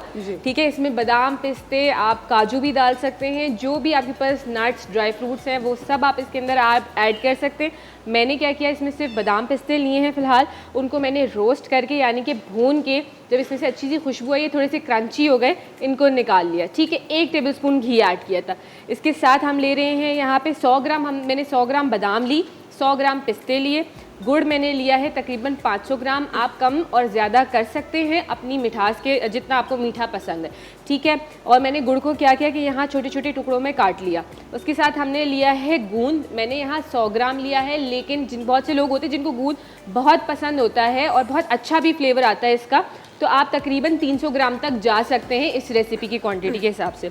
उसके साथ मैंने खोपरा लिया है, खोपरा भी हमने 100 ग्राम लिया है, इसको भी मैंने रोस्ट करके हल्का सा भून के घी में और निकाल लिया। ठीक है। अच्छा, क्या इसमें गुड़ की क्वांटिटी बहुत ज़्यादा शामिल होगी? देखिए, गुड़ जो है चीनी की कंपैरिजन में इतना मीठा नहीं होता है, और जितना देसी असली जो गुड़ होता है, देसी गुड़ जिसे हम कहते हैं, देसी गुड़ होता है, वो बहुत अच्छा होता है हमारे लिए। और उसकी पहचान ये होती है कि वो थोड़ा सा कलर उसका ब्राउनिश ऑरेंजिश टाइप होता है, तो वो हमारा कहलाता है असली गुड़। ठीक है, लेकिन वही बात है कि हमने जो मतलब मिल जाए शॉप से, तो जो भी अवेलेबल हो आपके पास करीब में आप वो ले लीजिए। ठीक है, तो आप कम ज़्यादा कर सकते हैं मिठास के हिसाब से, कोई वो नहीं है। मैंने 500 ग्राम लिया कि इससे एक अच्छा सा मीठा फ्लेवर आएगा। ठीक है, लेकिन ये इतना ज़्यादा मीठा नहीं होगा। मुनीज़ा, इसमें हम मखाने ऐड कर सकते हैं अगर हम ज़िचकी के लिए बना रहे हैं तो? बिल्कुल, मखाने बहुत अच्छे हैं हमारी हेल्थ पॉइंट ऑफ व्यू से, आप बिल्कुल मखाने ले सकते हैं। उसको भी रोस्ट करके आप पाउडर फॉर्म में ऐड कर सकते हैं। सिंघाड़े का पाउडर आप ऐड कर सकते हैं। चीज़ होती है जिसको पंजीरी कहते हैं, उसमें इसका इस्तेमाल ज़्यादा होता है। बिल्कुल, पंजीरी भी यूज़ होती है, लेकिन पंजीरी यूजुअली लोग आफ्टर डिलीवरी ज़्यादा खा रहे होते हैं, क्योंकि उसकी तासीर कहते हैं कि गर्म भी होती है और ये चीज़ है। तो पंजीरी डिफरेंस दोनों के दरमियान है, ये ड्यूरिंग प्रेगनेंसी होगा, वो आफ्टर प्रेगनेंसी होगा। हाँ, ये आफ्टर प्रेगनेंसी भी खा सकते हैं, ये बहुत अच्छा है। इसमें आप कमरकस ऐड कर दें, ड्यूरिंग प्रेगनेंसी भी आप ले सकते हैं। इसमें आप मखाने ऐड कर दें, जो भी मतलब कहते हैं ना कि जितना गुड़ डालोगे उतना मीठा होगा। ये वाला गुड़ नहीं मिसाल वाला गुड़। बेसिकली ये जो मुनीज़ा बना रही हैं, जिसे हम गुड़ पापड़ी भी कहते हैं या फिर माथर कहते हैं, हर ज़बान का अपना एक अलग अल्फाज है। ये ताकत के लिए है, ताकत के लिए आपके ये हड्डियों को आपकी ताकत बख्शेगा। आपका अगर कमर का मसला है या दर्द रहता है या जो भी आपके ड्यूरिंग प्रेगनेंसी आपकी बॉडी में वीकनेसेस हो जाती हैं, ये उसके लिए बहुत अच्छा और प्रेफरेबल है कि आप देसी घी में इसको बनाएं, कि देसी घी आपकी हड्डियों के लिए ठीक बहुत है फायदेमंद मुनीज़ा, है। अब ये यहाँ पे प्रोसीजर जो है, ये आपने जिस तरह बताया कि आपने इसमें घी डाला, लेकिन फर्स्ट स्टेप से अगर आप इसको बता दें और आप फर्दर क्या ऐड करेंगी? अच्छा जी, ये जो है मैं आटा भून रही हूँ। इसको नॉर्मल आटा, जो चक्की का आटा होता है गेहूं का, आपके घर में वो अवेलेबल, वो मैंने इसमें तकरीबन 500 ग्राम लिया है, वो हमने ऐड करा है। इसको हम भून रहे हैं। जब इसमें अच्छी खुशबू आ जाएगी, इसका कलर अच्छा हो जाएगा, तो हम इसको जो है निकाल लेंगे। हम यहाँ पे साथ हम जो है अब गूंद फ्राई करेंगे। मैंने घी जो है वो गर्म करने रख दिया है। और वर्दा ने बहुत अच्छी बात करी कि घी जो है असली घी यानी कि देसी घी आप इसमें इस्तेमाल करेंगे, वो आपकी हड्डियों के लिए बेहतरीन है। इसमें जो तमाम चीज़ें जा रही हैं ये आपकी सेहत के लिए बेहतरीन है। मतलब बच्चों को भी आप दे सकते हैं, प्रेग्नेंट लेडीज़ भी, तमाम लोग इसको बहुत अच्छे से मतलब खाएँ। आपकी न्यूट्रिशन वैल्यू बहुत अच्छी है। ठीक है, ज़रा क्विकली हम प्रोसेस के ऊपर आ जाते हैं। अब ब्रेक लेना है, ब्रेक के बाद क्योंकि अब मुकम्मल हो नहीं पाएगा हमारा, तो हम ज़रा इसको ब्रेक ले लेते हैं और ब्रेक के बाद जारी रखेंगे सिलसिला after short break.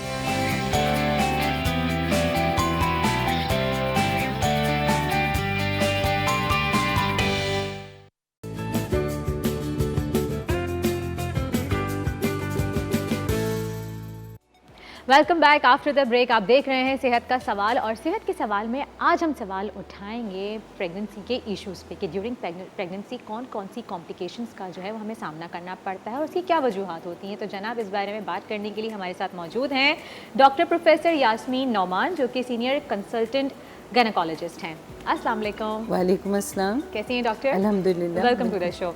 Thank you. Doctor, जैसे कि आपने सुन लिया होगा कि आपको पता है कि आज हम बात कर रहे हैं प्रेगनेंसी के इश्यूज़ के ऊपर। तो सबसे पहले मुझे ये बताइए कि अमूमन ऐसा होता है कि पूरी प्रेगनेंसी जो है वो आपकी नॉर्मल होती है, आपके तमाम विजिट्स पे डॉक्टर नॉर्मल कहते हैं, सडनली आखिर में क्या हमारी कोई कोताही होती है या गफलत होती है जिसकी वजह से लास्ट मिनट पे जो है वो कॉम्प्लिकेशंस का सामना करना पड़ता है? नहीं, पेशेंट की कोई कोताही या गफलत नहीं होती, ना डॉक्टर की कोई इंटेंशन होती है। एक चीज़ होती है मैकेनिज़्म ऑफ लेबर। अगर इसमें मुख्तलिफ कॉजेज़ हैं, मैटरनल कॉजेज़ हैं, या माँ में कोई मतलब बोन कम, हड्डी कम है, नैरो है बोन, या 37-38 वीक्स पे डॉक्टर्स ज़्यादातर असेस कर लेते हैं कि इस पेशेंट को ट्रायल दिया जाए, इस पेशेंट को नहीं दिया जाए, या फीटल कॉम्प्लिकेशन हो सकती हैं। हो सकता है कि ड्यूरिंग लेबर जो है ना, बच्चे का जब हेड डाउन हो रहा है बर्थ कैनाल में, तो उसको प्रेशर आ रहा है, उस प्रेशर की वजह से उसकी हार्ट बीट ख़राब हो रही है। थोड़ी बहुत ख़राब होती है तो वो तो डॉक्टर्स मैनेज कर लेती हैं, लेकिन अगर बहुत ज़्यादा सीटीजी में हार्ट बीट ख़राब हो रही है तो फिर वो इंडिकेशन बन जाती है सिजेरियन सेक्शन की। कभी कभी पेशेंट्स को ब्लीडिंग शुरू हो जाती है, या ब्लड प्रेशर हाई हो जाता है, या अगर डायबिटीज़ है तो गुड साइज़ बेबीज़ हैं, उनका हेड बड़ा है और वो बर्थ कैनाल में जो मैकेनिज़्म ऑफ लेबर होता है कि वो सर झुका के अगर बच्चे आते हैं तो आराम से आ जाते हैं, लेकिन अगर वो हेड एक्सटेंड कर लेते हैं तो बड़ा डायमीटर होता है, वो फंस जाता है। अक्सर ऐसा होता है कि पेशेंट मतलब फुली डायलेटेड होती है, हेड भी दिख रहा होता है, लेकिन चूँकि उनका डायमीटर रोटेट नहीं हो सकता बर्थ कैनाल में, इसलिए वो स्टक हो जाता है, उसे ऑब्स्ट्रक्टेड लेबर भी कहते हैं, और वो फिर किसी तरह डिलीवरी नहीं होती, उसके लिए सिजेरियन सेक्शन करना पड़ता है। सही, ठीक है डॉक्टर साहब, जिस तरह आप कह रही हैं कि सिजेरियन सेक्शन की जहाँ पे आपने बात की, तो आजकल ये कॉमन प्रैक्टिस हम देख रहे हैं कि हर यंग लड़की का सी सेक्शन हो रहा है, हालांकि ना तो वो मोटी है और ना ही उसकी कोई और मेडिकल इश्यूज़ हैं और ना उसके साथ कोई ऐसा प्रॉब्लम है कि उसका सी सेक्शन होना चाहिए, लेकिन फिर भी हम देख रहे हैं कि बहुत सारे केसेस सी सेक्शन की तरफ ही जा रहे हैं। इसकी वजह क्या है? डेफिनेटली आप सही कह रही हैं। बाज़ दफ़ा बहुत कम परसेंटेज होती है पेशेंट्स की जो ऑन रिक्वेस्ट सी सेक्शन करवाते हैं, वो तो अलग बात है। लेकिन इसके अलावा ये हो गया कि अल्ट्रासाउंड से और एग्जामिनेशन से और सीटीजी से मतलब मॉनिटरिंग होती है। अगर फीटल हार्ट ड्रॉप हो रही होती है, ब्रेडिकार्डिया हो रहा होता है, बच्चे की हार्ट बीट में वो मसला होता है, तो डॉक्टर भी थोड़ी वरीड हो जाती हैं और फिर पेशेंट जो है वो सेक्शन में एंड होती है। इसके अलावा आंवल नाल अगर किसी के नीचे है तो उसमें सीज़र होगा। अगर ब्रीच प्रेजेंटेशन है, बच्चा उल्टा है या आड़ा है, तो उसमें सी सेक्शन होगा। पहले ज़माने में पता ही नहीं चलता था, इसीलिए ज़्यादातर बच्चे इंट्रायूट्राइन डेथ भी हो जाती थी और डिलीवरी के फ़ौरन बाद भी डेथ हो जाती थी। या कॉर्ड अराउंड द नेक है, बहुत ज़्यादा फंस गई है तो बच्चा डिसाइड नहीं कर रहा, इस वजह से। ठीक है डॉक्टर साहब, ये तो आपने कुछ कंडीशंस बताई जिनकी वजह से सी सेक्शन एक्सपेक्टेड होता है। फॉर इंस्टेंस हम बात करें उस केस की जो कि अपने बहुत ही यंग एज में है और कोई इशू भी नहीं है, ना ही वो ओबेसिटी की तरफ है, फिर भी उसको क्यों डॉक्टर्स रेकमेंड करते हैं कि आपने सी सेक्शन की तरफ जाना है? देखिए, अगर कोई रीज़न नहीं है तो डॉक्टर्स नहीं करते। लेकिन हम नॉर्मल केसेस देख रहे हैं ना कि इतने ज़्यादा हो रहे हैं, उनकी हिस्ट्री अगर आप चेक करें थ्रू आउट 9 मंथ्स की, उसमें कोई ऐसी कॉम्प्लिकेशंस भी नहीं हो सकता है कि पेशेंट की विश हो, अगर डॉक्टर ऐसा कर रहे हैं तो उन डॉक्टर्स को ऐसा नहीं करना चाहिए। इसलिए कि every patient should have a trial of labour, सही, स्पेशली फर्स्ट प्रेगनेंसी में तो बिल्कुल ट्रायल होना चाहिए। जब तक आखिर तक कोई सॉलिड इंडिकेशन नहीं बनती उनको नॉर्मल डिलीवरी का ट्रायल देना चाहिए।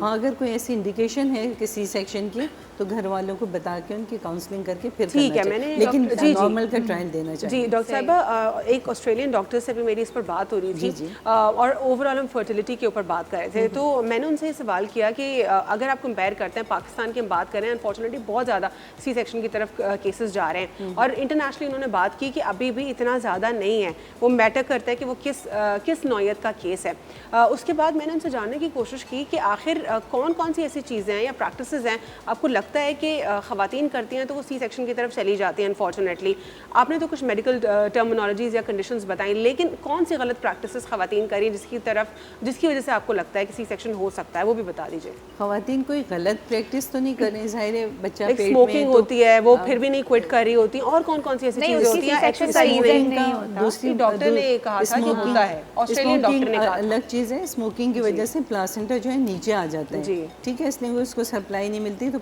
लो लाइंग प्लासेंटा है। अब लो लाइंग प्लासेंटा अगर होता है अल्कोहल या स्मोकिंग, उसमें बच्चे को सप्लाई नहीं मिलती तो नीचे डाउनवर्ड उसकी मूवमेंट होती है प्लासेंटा की। जब प्लासेंटा डाउनवर्ड हो जाता है तो टाइप 2, 3, 4 का वो प्लासेंटा तो ज़ाहिर ब्लीड करेगा, उसको तो नॉर्मल डिलीवरी नहीं करा सकते, तो वो सेक्शन में एंड अप। अच्छा डॉक्टर साहब, एक और प्रैक्टिस हम देख रहे हैं कि अमूमन हमारे पास जो ख़वातीन हैं वो वर्कआउट की तरफ नहीं होती, वो फिजिकल एक्टिविटी बिल्कुल छोड़ देती हैं। उनको लगता है कि बिल्कुल आराम करना जो है मेरे लिए ज़्यादा बेनिफिशियल है। How do you see this?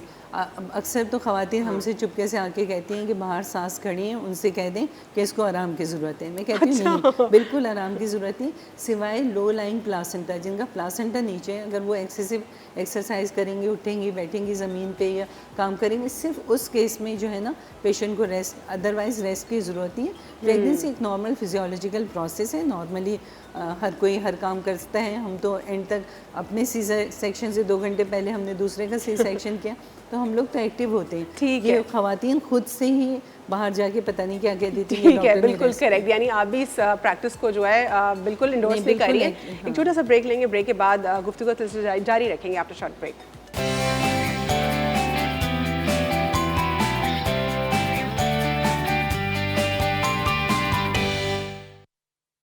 Welcome back जना, वापस आ गए हैं हम ब्रेक से और मैं डॉक्टर साहिबा से सवाल करना चाहूँगी। डॉक्टर साहिबा, अमूमन ख़वातीन को कंसीव करने में कॉम्प्लिकेशंस का सामना करना पड़ता है, उसकी वजूहात क्या हैं? उनकी वजूहात अगर हम बेसिकली देखें तो सबसे पहले तो ये है कि वो मतलब उनकी मेंस्ट्रुअल साइकिल रेगुलर होनी चाहिए, और अगर हम स्ट्रक्चरली देखें तो उनकी ओवरीज़ में एग्स बनने चाहिए, उनकी ट्यूब्स पेटेंट होनी चाहिए ताकि वो एग जो है वो ट्रांसफ़र हो यूट्राइन कैविटी की तरफ, और फिर यूट्रस में कोई फाइब्रॉइड्स या एडिनोमाइसिस या इस तरह की प्रॉब्लम ना हो, पॉलिप ना हो। और फिर ये है कि इंटरकोर्स की हम हिस्ट्री पूछते हैं कि ट्वाइस अभी एक हो रहा है, ये नहीं कि बाज़ पेशेंट आ जाते हैं कि हस्बैंड दुबई में और हमारी सब। तो डॉक्टर साहिबा, क्या ये भी है कि जिनका ब्लड ग्रुप नेगेटिव होता है उनको भी कंसीव करने में प्रॉब्लम होती है? नहीं, कंसीव करने में मसला नहीं होता, वो उनको जो है कंसेप्शन से इसका बिल्कुल ताल्लुक़ नहीं है। वो सिर्फ ये है कि प्रेगनेंसी में ड्यूरिंग प्रेगनेंसी 28-34 वीक्स पे, और आफ्टर डिलीवरी हम उन्हें एक इंजेक्शन लगा देते हैं। उसकी वजह से उनकी नेक्स्ट प्रेगनेंसी में सेफ्टी हो जाती है, वरना ब्लड ग्रुप से फिर वो RH इनकम्पेटिबिलिटी के चांसेस होते हैं, लेकिन कंसीव करने में कोई मसला नहीं होता। अच्छा जी, मैं आपसे बिल्कुल कंटिन्यू करूँगी इस बारे में, लेकिन इतनी अच्छी इस वक्त स्टूडियो में खुशबू आ रही है। आई एम श्योर कि मुनीज़ा ने जो है माथर तैयार कर लिया है, तो आइए चल के देखते हैं किचन के क्या हालात हैं। जी मुनीज़ा। मैंने बिल्कुल उस स्टेज पे स्टॉप रखा हुआ था कि आप लोग को मेन टेक्निक बतानी थी। गुड़ को जब आप घी में पकाएंगे तो आपने इतना पकाना है कि गुड़ में बबल्स आ जाए और उसमें एक तार, जिस तरह चीनी के तार बनते हैं ना, आपने इसको ऐसे किया और हाथ में लिया और इसमें ये एक तार बनना चाहिए, ठीक है, इतना आपने इसको बनाना है, ठीक है। आटा हमने सेक लिया था, टेक्सचर भी दिखा दे इसका। हाँ ठीक है, ये बिल्कुल हाँ, इसको ओवर कुक नहीं करना हमने। ओवर कुक करेंगे क्या होगा आपका, जब हम मिक्सिंग करेंगे, सेट करेंगे, कड़क हो जाएगा बिल्कुल ही, ठीक है। अब बस ये हमारा गुड़ तैयार है। इसमें हम तमाम जो ये चीज़ें हमने बनाई थी, मैंने फ्लेम ऑफ कर दिया है। आटा मैंने थोड़ा सा घी डाल के भून लिया था। आप आटे का कलर भी देख सकते हैं, बिल्कुल थोड़ा सा ये भुना हुआ लग रहा है कलर से अपने। कलर, इसकी खुशबू आ जाए, कलर लाइट सा चेंज होना चाहिए, बहुत ज़्यादा आपने ब्राउन नहीं करना है, ठीक है। इन सबको मिक्स करेंगे, ये तमाम चीज़ें इसमें हम शामिल कर देंगे जो हमने रोस्ट करके निकाली थी। ये गूंद है, आप चाहें इसको क्रश करके डालें। मैं यही पूछने वाली थी, क्या इसको क्रश कर सकते हैं? बिल्कुल क्रश भी कर सकते हैं इसको, आप इसको इस तरह क्रश करके डालें।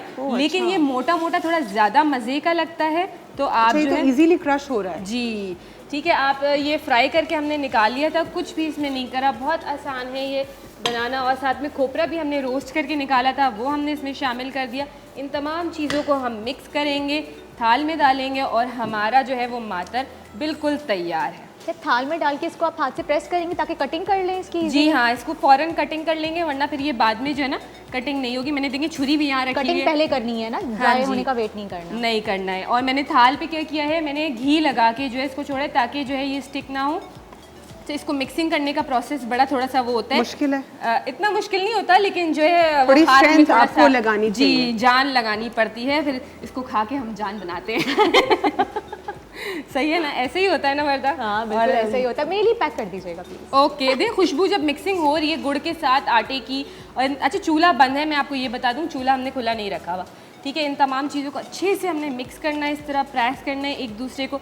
जो गूंद जो है ना, इसमें थोड़ा क्रश भी हो जाता है, लेकिन गूंद जो है ना इसमें जो साबुत जाता है ना, वो बहुत मज़े का लगता है। और गूंद हमारी कमर के लिए बेहतरीन चीज़ है, जिनको कमर के बिल्कुल दर्द सही कह रही हैं, इसलिए कि आजकल जो मेडिसिन नई आई है ना, वो सारी रिसर्च बेस्ड है, और वो ये कह रही हैं कि गोंद से बैक एक नहीं होता, ठीक है। जो बल्कि ऐसी टैबलेट्स भी ईजाद कर ली हैं जो कि गोंद से और टर्मरिक या हल्दी से बनी है, तो दोनों चीज़ें बहुत ज़्यादा इफेक्टिव है। आप देखिए हमारे अल्लाह पाक ने हमारे लिए कितनी अलविना थोड़ी सी इस तरफ आ जाए, कितनी अच्छी चीज़ें बनाई हैं। हमारी नेचुरल चीज़ें ही हमारे लिए बहुत हेल्दी है, पर हम लोग जो है ना फिर वही दवाइयों की तरफ जाते हैं। मैं कहती हूँ पहले खाने पे फोकस कर ले तो दवाइयों पे जाने ही नहीं पड़ेगा। हमारे यहाँ खुराक अच्छी नहीं रखी जाती डॉक्टर, इसीलिए जो है ये तमाम चीज़ों का हमें सामना करना पड़ता है। खुराक अच्छी नहीं है, और मैं तो गवर्नमेंट सेटअप में काम करती हूँ, वहाँ जो पेशेंट आती हैं तो आप यकीन माने उनका हीमोग्लोबिन 3, 4, 5 इस तरह से, जो कि हीमोग्लोबिन की नॉर्मल लेवल जो है 11 से कम नहीं होना चाहिए। और कोई पेशेंट लेबर में नहीं जानी चाहिए, सेक्शन नहीं होना चाहिए अगर उसका हीमोग्लोबिन 11 से कम है। तो हमारे न्यूट्रिशनल स्टेटस लो सोशो इकोनॉमिक में बहुत पुअर हो गया। इसके लिए सबको ध्यान देना चाहिए कि किस तरह कम से कम खाने की चीज़ें जो बेसिक आइटम्स हैं वो इतने इजीली अवेलेबल हों कि हर कोई अफोर्ड कर सके। मैं अपनी मेड से या मासियों से या गरीब पेशेंट से हिस्ट्री लेती हूँ, तो महीने में एक दफ़ा भी गोश्त नसीब नहीं होता उनको, वो सिर्फ आलू और सब्ज़ी, और वो भी बड़ी मुश्किल से अरेंज करते हैं। तो जाहिर है वो किस तरह से हीमोग्लोबिन बनेगा। और फिर सारे पैसे जो हैं वो पैक सेल और ब्लड ट्रांसफ्यूजन में, और फिर जब वो सेक्शन होता है तो 4 ब्लड और 4 FF भी लग रहे हैं, और फिर कॉम्प्लिकेशंस हो रही हैं उसकी, उसमें जाना पड़ता है। एक नॉर्मल खातून का, एक लेडी का हीमोग्लोबिन लेवल कितना होना चाहिए? 11 ग्राम होना चाहिए। WHO तो ये कहता है 10.8 से कम नहीं होना चाहिए, लेकिन अगर उनका 11 से कम है, 9 से 11 माइल्ड, मॉडरेट और सीवियर एनीमिया होता है। और माइल्ड एनीमिया में पेशेंट को थकन, पैल्पिटेशन और सुस्ती आना, काम ना करना, लैक ऑफ इंटरेस्ट होता है। लेकिन मॉडरेट टू सीवियर में उनको एनीमिक फेलियर भी हो सकता है, कार्डियक फेलियर भी हो सकता है, कंजेस्टिव हार्ट डिजीज़ भी हो सकती हैं, और कोई भी प्रॉब्लम, और ब्लीडिंग भी छूट सकती है पेट में, एब्रेप्शो भी हो सकता है, इसलिए कि सारा बच्चा जो है वो खून से बनता है। सही। और मदर भी ब्लड से ही चल रही होती है। जब ब्लड ही की डेफिशिएंसी होगी तो ना बच्चा बन पाएगा, उसमें IUGR मतलब इंट्रा यूट्राइन ग्रोथ रिटार्डेशन, छोटा सा बच्चा निकल रहा है, और बच्चे की कॉम्प्लिकेशन, माल न्यूट्रिशन, बच्चा भी माल न्यूट्रिशन का शिकार हो रहा है। और हीमोग्लोबिन की भी बहुत ज़्यादा, आपने जिस तरह उसके ऊपर आपने जोर दिया कि नहीं होना चाहिए से भी सही हो सकता है, अगर आप अच्छी डाइट लें तो सही हो सकता है, लेकिन आयरन सप्लीमेंट ज़रूरी है। ठीक है, यहाँ पे 1 ग्राम 1100 मिलीग्राम आयरन एक्स्ट्रा चाहिए, मैंडेटरी है, आपको चाहिए। ठीक है डॉक्टर साहिबा, यहाँ पे मुनीज़ा जो है इन्होंने अपने फाइनल स्टेज में लेकर आ चुकी हैं। इसको इन्होंने जब ट्रांसफ़र किया इस थाल में तो बहुत ज़्यादा इन्होंने इसको प्रेस किया, जिस तरह यहाँ पे फोर्स लगाई तो दोबारा यहाँ पे भी इन्होंने फोर्स लगाई है, और इन दी एंड जब बिल्कुल स्ट्रेट और स्मूथ हो गया उसके बाद इन्होंने इसको अभी से इंस्टेंटली इसको कट कर लिया पीसेज में, क्योंकि मुनीज़ा बता रही थी कि अगर इसको आप छोड़ देंगे तो ये हार्ड हो जाएगा। करेक्ट? नहीं, गुड़ को अगर ज़्यादा कुक कर देंगे तो हार्ड हो जाएगा। अब ये इसका यहाँ पे अगर आप कट ना करती तो हार्ड हो जाता तो बाद में हार्ड हो जाता, तो आपको शेप देना मुश्किल होता।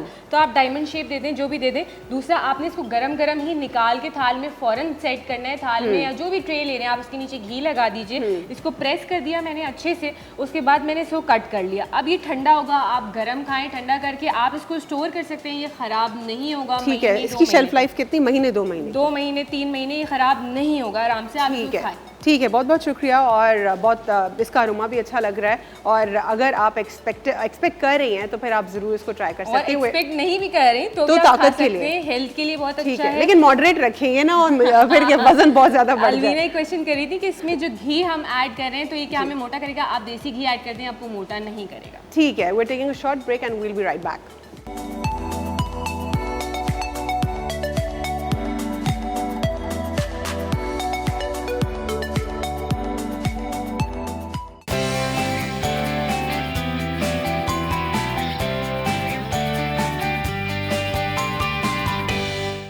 जी जनाब, वापस आ गए हैं हम ब्रेक से। डॉक्टर साहिबा से हम बहुत सारे सवालात कर रहे थे। डॉक्टर साहब, मेरा एक सवाल आपसे है कि ड्यूरिंग प्रेगनेंसी जब ख़वातीन आयरन सप्लीमेंट्स लेती हैं तो मेजॉरिटी, मैं कहूँगी कि अक्सर ख़वातीन को वो सूट नहीं करती, उसका सब्स्टिट्यूट क्या है? आप सही कह रही हैं, अक्सर ख़वातीन को आयरन सूट नहीं करता, उनका स्टमक इरिटेट होता है, नोज़िया होता है, बास को वॉमिटिंग होती है, इरिटेशन होती है, they are unable to swallow या डाइजेस्ट इट। तो उसमें ये कि कुछ ऐसी प्रिपरेशन अब नई आ गई हैं, मैं नाम तो नहीं लूँगी, लेकिन वो बेहतरीन है। उसके सैशे अगर आप एक रोज़ाना सुबह ले लें तो उससे कोई GIT साइड इफ़ेक्ट नहीं होता, इसलिए कि वो लार्ज इंटेस्टाइन में जाके खुलती हैं और पेशेंट को पता ही नहीं चलता। लेकिन बाज़ लोग अगर नहीं लेते या पहले इसकी अवेलेबिलिटी से पहले हम फिर इंजेक्टेबल आयरन देते हैं जिनका हीमोग्लोबिन 9 से कम हो, ताकि उनका HB मेंटेन रहे, इसलिए कि वो एक डोज देने के बाद ना फिर 2 वीक्स में उनका कवर हो जाता है। सही। और आप मुझे ये बताइए कि जब आपने बात की कंसीव करने की कि हमें प्रॉब्लम फेस करनी पड़ी, तो क्या इसके लिए आपको अपने माइंड को भी रिलैक्स रखना ज़रूरी है? अगर आप आपकी मेंटली रिलैक्स नहीं होंगे तो कंसीव में इशू हो सकता है? देखिए, ये सारा गेम जो है ना हार्मोन्स का है। अगर आप में स्ट्रेस होगी, एंग्जाइटी होगी, प्रेशर होगा तो हार्मोन्स डिस्टर्ब हो जाते हैं, और फिर वो जो हार्मोन डिस्टर्ब होते हैं तो फिर ये सारे मसले होते हैं। और कॉम्प्लिकेशंस जो है ना, आजकल जो बाहर के खाने या जंक फूड खा रहे हैं ना लड़कियां, तो उससे ओबेसिटी हो रही है, उससे पॉलीसिस्टिक ओवेरियन डिजीज़ हो रही है, उससे ओव्यूलेशन नहीं होती और फिर फर्टिलिटी नहीं होती। तो उनको वज़न नहीं बढ़ने देना चाहिए किसी को भी, किसी एज पे भी, ताकि उनका वेट कंट्रोल। तो डॉक्टर साहब, मतलब स्ट्रेस लेना इतना ख़तरनाक है प्रेगनेंसी में जी, उससे मज़ीद जो है कॉम्प्लिकेशंस बढ़ सकती है। बिल्कुल बिल्कुल, अगर एक्सटर्नल स्ट्रेस है या इंटरनल स्ट्रेस कंट्रोल करना चाहिए। सही। चलें जी, बहुत बहुत शुक्रिया डॉक्टर साहिबा आपका, इतनी अच्छी इतनी इंफॉर्मेटिव आपने हमें नॉलेज दी प्रेगनेंसी के हवाले से। वैसे तो ये इतना वास्ट टॉपिक है कि जितनी हम बात करें उतना कम है, जितनी नॉलेज में इजाफा हो उतना अच्छा है। लेकिन दोबारा से थैंक्स टू योर चैनल, मुझे इनवाइट किया, थैंक यू सो मच। नहीं, थैंक यू सो मच आपका कि आपने वक्त निकाला हमारे शो में आई, हमें इतनी अच्छी आपने इन्फॉर्मेटिव बातें बताई, बहुत बहुत शुक्रिया।